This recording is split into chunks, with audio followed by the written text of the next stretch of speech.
Yo, what's up guys? For today's video, tara, samahan nyo ako. Dito lang to sa Labi River sa Nueva Ecija.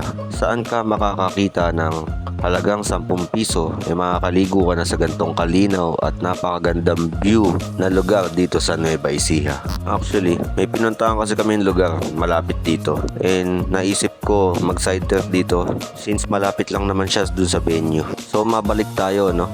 Wala talagang entrance fee dito. Yung 10 pesos na binayaran namin is environmental fee. Para yun sa pananatili ng kalinisan ng lugar. Pang-apat na beses ko na yatang bumalik dito. Di ko alam kung pang ilan na, basta. Based sa observation ko, talagang napakalinis ng tubig dito guys. Literal na running water. Kung makikita mo naman dito sa video na to.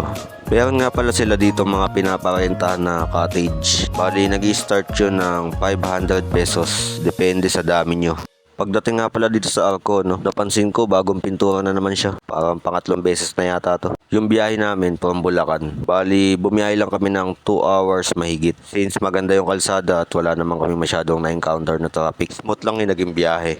So mabalik tayo dito sa river. So napakadaming cottage dito guys, no. Kung makikita mo, tabi-tabi sila. At yung parking fee dito, walang bayad.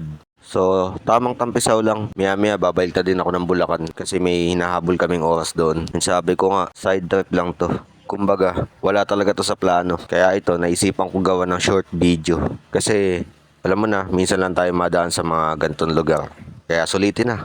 At eto, pauwi na ako. Nakapagbanlaw na ako niyan. Hindi lang talaga halata. Salamat nga pala sa cameraman ko. Kuya, sinamahan niya ako dito.